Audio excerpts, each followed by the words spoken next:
Good evening everyone! Ito ulit ang ating kaganapan. Manibago naman ito.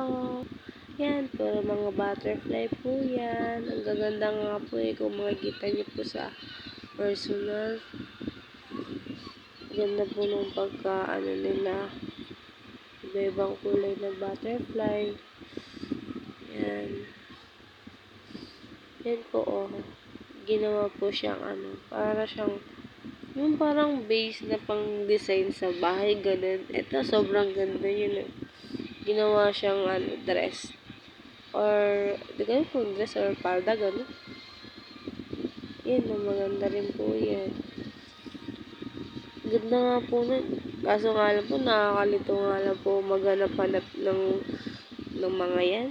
Kasi, ang dami na pasikot-sikot dun sa Manila. So, hindi katulad dati. Kapag pasok mo, makikita mo agad lahat. Ngayon, hindi na Dami lang pasikot-sikot. Yan Dami rin tao dito kanina.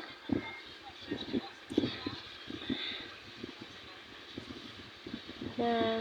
Iba-ibang klase, iba't ibang design yung mga nakadesign sa nila.